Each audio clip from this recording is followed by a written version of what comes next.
Okay, here's the story of Lila Thompson, crafted to fit your specifications. Act 1. My name is Lila Thompson, and at 35, San Francisco is both my home and my battleground.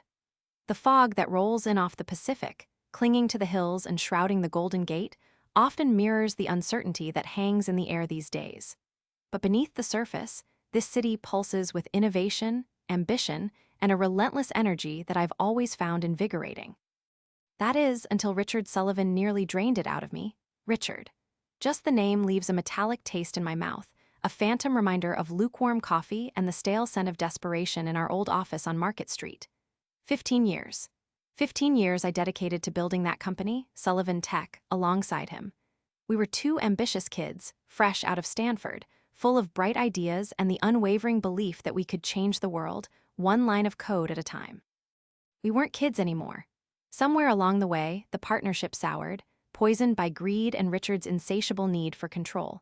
Sullivan Tech wasn't exactly the next Google, but it was successful, comfortably profitable. We specialized in creating bespoke software solutions for small to medium-sized businesses, and we carved out a nice little niche for ourselves. I, with my knack for design and user experience, complemented Richard's sharp business acumen and coding prowess. Or so I thought. The problem began subtly. Little things at first. Richard started making decisions without consulting me, pushing projects in directions I didn't agree with. He'd dismiss my concerns with a condescending pat on the arm and a promise to explain later, a promise he rarely kept. Slowly, my role diminished. I went from being an equal partner to a glorified project manager, my creative input sidelined in favor of Richard's increasingly erratic whims. But the real blow came 3 years ago. Richard, tired of the daily grind, decided he wanted to retire. He approached me with an offer. I would buy out his shares, as well as those of his wife, Patricia, who held a significant stake despite never setting foot in the office. Patricia's shares were merely a tax dodge, a way for Richard to squirrel away more money. We haggled, argued, and finally reached an agreement, a price that reflected the current state of the company, which, admittedly, wasn't booming. Then, at the 11th hour, he changed the terms. Just like that, we were sitting in his office, the offer papers in front of us, ready to sign. I remember the smell of his expensive cologne, a cloying, overpowering scent that now makes my stomach churn. He leaned back in his leather chair, a smug look on his face. "Lila, darling," he said, his voice dripping with false sincerity, "I've reconsidered. The price, it needs to be adjusted." Adjusted? He doubled it. He claimed the company was on the verge of a breakthrough, a new product that would revolutionize the industry. It was complete fabrication. I knew the financials inside and out. The truth was, turnover and profits had plummeted by 30% in the last year alone. "Richard, this is insane," I exclaimed, my voice rising. "We had an agreement. You can't just change the rules like this." He shrugged, the picture of indifference. "Business is business, Lila. You want the company, you pay the price." I walked out that day, feeling a knot of anger and betrayal tighten in my chest. I knew then that I couldn't stay. Working under those conditions, with that level of deceit, was impossible. I couldn't trust him, not anymore. I was a minority shareholder, holding only 20% of the company, while Richard and Patricia controlled the remaining 80%. He knew he had me cornered. I resigned, effectively forced out. Constructive dismissal. I knew I had a case. I also knew that Richard had been abusing the company for his own personal gain, a clear case of persecution of minority shareholders. I consulted with a lawyer, a sharp, no-nonsense woman named Chen. She listened to my story, examined the evidence, and confirmed what I already suspected. I had a strong case on both fronts. "We can win this, Lila," she said, her eyes glinting with determination. "But it's going to be a fight. Richard Sullivan isn't going to give up easily." She was right. Instead of settling, he decided to fight. He dragged the case out for 3 agonizing years, racking up legal bills and subjecting me to endless depositions and court appearances. It was a war of attrition, and he clearly hoped I would run out of money or energy before he did. Act 2, the legal battle consumed my life. It seeped into every aspect of my existence, poisoning my relationships, impacting my health, and draining my bank account. I had to sell my condo, move into a smaller apartment, and take on freelance design work to make ends meet. I felt like I was drowning, gasping for air in a sea of legal jargon and Richard's relentless lies. The first few months were particularly brutal. Richard's lawyers were aggressive, twisting my words, questioning my motives and attempting to paint me as a disgruntled employee seeking revenge. I had nightmares about the courtroom, about Richard's smug face, about the judge's impassive expression. Sarah, bless her heart, was my rock. She kept me focused, reminding me of the evidence of the truth of why I was fighting. She prepped me relentlessly for depositions, anticipating every question, every attack. "Remember, Lila," she'd say, "stick to the facts. Don't let him bait you, don't let him see you sweat." But it was hard, so damn hard. Richard's tactics were designed to wear me down, to break my spirit. He subpoenaed my friends, my former colleagues, even my family. He dredged up old emails, misinterpreted conversations, and used everything he could find to try and discredit me. The lowest point came during one particularly grueling deposition. Richard's lawyer, a smarmy, condescending man named Mr. Harding, accused me of sabotaging the company, of intentionally undermining Richard's leadership, of deliberately trying to drive down the company's value so I could buy it for a pittance. "It true, Ms. Thompson," he sneered, "that you were motivated by jealousy, by resentment, by a desire to see Mr. Sullivan fail?" I choked back tears, my hands trembling. "That's not true," I stammered.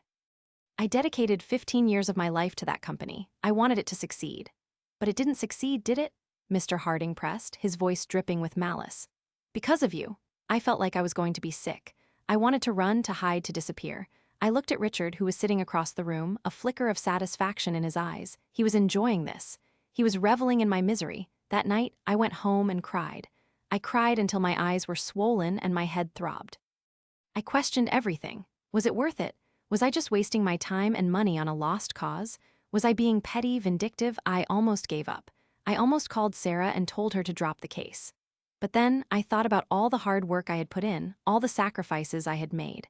I thought about Richard's betrayal, his arrogance, his blatant disregard for the truth. And I knew I couldn't quit.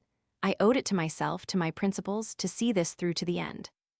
I called Sarah the next morning, my voice hoarse. "I'm not giving up," I said. "I'm ready to fight." She sighed in relief. "I knew you wouldn't, Lila. I know you're stronger than that. Now let's get back to work." We doubled down. Sarah and her team dug deeper, poring over financial records, interviewing former employees, searching for any evidence of Richard's wrongdoing. And then we found something. A clue, a hint, a piece of the puzzle that would ultimately unravel Richard's carefully constructed facade. Act 3. For years, Richard had employed a consultant to advise him on financial matters.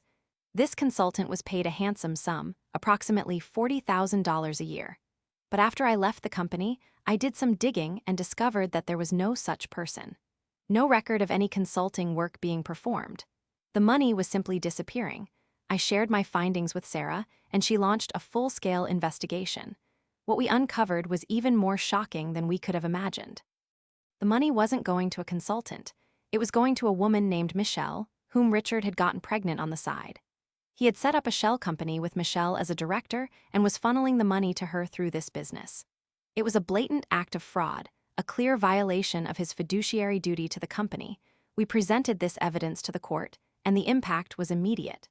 Richard's lawyers tried to dismiss it as irrelevant, as a personal matter that had nothing to do with the case. But the judge wasn't buying it.